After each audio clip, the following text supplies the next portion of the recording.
പ്രധാനമന്ത്രി നരേന്ദ്രമോദി ഇന്ന് തിരുവനന്തപുരത്ത് എത്തിയപ്പോൾ ഏറെ ചർച്ചയാകുന്നത് കഴിഞ്ഞ ദിവസം പിടിയിലായ സാദിഖ് ബാഷയാണ്. മോദിയെ അപായപ്പെടുത്താനുള്ള മുന്നൊരുക്കത്തിന്റെ ഭാഗമായിരുന്നോ സാദിഖ് ബാഷയുടെ വരവിന് പിന്നിലെന്ന സംശയത്തിലാണ് പോലീസ്. സാദിഖ് ബാഷ എന്ന ISIS തീവ്രവാദ ബന്ധമുണ്ടെന്ന് ദേശീയ അന്വേഷണ ഏജൻസി കുറ്റപത്രത്തിൽ ആരോപിച്ച വ്യക്തിയെ കേരള പോലീസ് കസ്റ്റഡിയിലെടുക്കുന്നത് വട്ടിയൂർക്കാവ് ജമാഅത്ത് പരിസരത്ത് നിന്നുമായിരുന്നു. ജമാഅത്ത് നൽകിയ വിവരത്തിന്റെ അടിസ്ഥാനത്തിലായിരുന്നു സാദിഖ് ബാഷ കുടുങ്ങുന്നത്. സംഘത്തിൽ 4 പേരാണ് ഉണ്ടായിരുന്നത്. പോലീസ് ചുമത്തിയ പ്രാഥമിക FIR-ലാണ് ഈ വിവരങ്ങളുള്ളത്. IPC-യിലെ 417 34 വകുപ്പുകളും KP ആക്ടിലെ 117C-യുമാണ് ചുമത്തിയത്.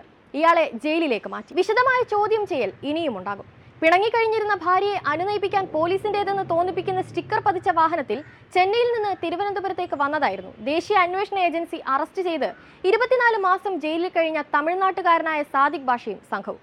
കാറിൽ പോലീസിന് ഇംഗ്ലീഷ് സ്റ്റിക്കറായിരുന്നു ഒട്ടിച്ചിരുന്നത്. പിണങ്ങിക്കഴിഞ്ഞിരുന്ന ഭാര്യയുമായി ഒത്തുതീർപ്പ് ചർച്ചയ്ക്ക് എത്തിയതായിരുന്നു ഇയാളെന്നാണ് നൽകിയിരിക്കുന്ന മൊഴി. എന്നാൽ കുടുംബ പ്രശ്നം തീർക്കാനാണ് എത്തിയതെന്ന മൊഴി പോലീസ് പൂർണ്ണമായും വിശ്വസിച്ചിട്ടില്ല. വിശദമായ ചോദ്യം ചെയ്യൽ ഇക്കാര്യത്തിലും ഉണ്ടാകും. ജമാഅത്ത് കമ്മിറ്റി ഓഫീസിന് സമീപം 4 പേരെത്തി പോലീസ് ഉദ്യോഗസ്ഥർ എന്ന നിലയിൽ പെരുമാറുന്നതായി വിവരം കിട്ടിയതിനെ തുടർന്നാണ് വട്ടിയൂർക്കാവ് പോലീസ് സംഭവസ്ഥലത്തെത്തുന്നത്. പോലീസുകാരാണെന്ന് പറഞ്ഞവരോട് ഐഡന്റിറ്റി കാർഡ് വട്ടിയൂർക്കാവ് സ്റ്റേഷനിൽ നിന്നെത്തിയവർ ചോദിച്ചതാണ് നിർണായകമായത്. ഇതോടെ പ്രതികൾ വെട്ടിലായി. IS ബന്ധം ആരോപിച്ച് NIA അറസ്റ്റ് ചെയ്ത് 24 മാസം ജയിലിൽ കഴിഞ്ഞ ആളാണ് പിടിയിലായ മയിലാടുതുറൈ സ്വദേശി സാദിഖ് ബാഷ. 2022 ഫെബ്രുവരിയിൽ പോലീസിനെ തോക്ക് ചൂണ്ടി ഭീഷണിപ്പെടുത്തിയെന്ന പരാതിയിൽ മയിലാടുംതുറയ്ക്കടുത്തുള്ള നിഡൂരിൽ വെച്ച് സാദിഖ് ബാഷ, മുഹമ്മദ് ആഷിഖ്, ജഗ്ബർ അലി, റഹ്മത്ത്, കാരക്കൽ സ്വദേശി മുഹമ്മദ് ഇർഫാൻ എന്നിവരെ തമിഴ്നാട് പോലീസ് അറസ്റ്റ് ചെയ്തിരുന്നു. IS-ന് വേണ്ടി ധനസമാഹരണം നടത്തിയെന്ന കേസിൽ പിന്നീട് NIA ഇവരെ പിടികൂടി. സാദിഖ് ബാഷ ദേശവിരുദ്ധ പ്രവർത്തനങ്ങൾ ഏർപ്പെടുന്നെന്നും IS-ന് വേണ്ടി പ്രചരണം നടത്തുന്നുവെന്നുമുള്ള വിവരത്തിന്റെ അടിസ്ഥാനത്തിലായിരുന്നു അറസ്റ്റ്. തുടർന്ന് 2022 സെപ്റ്റംബറിൽ സാദിഖ് ബാഷയുടെ ഭാര്യയുടെ തിരുവനന്തപുരത്തെ വട്ടിയൂർക്കാവിലെ വീട്ടിൽ NIA റെയ്ഡ് നടത്തിയിരുന്നു.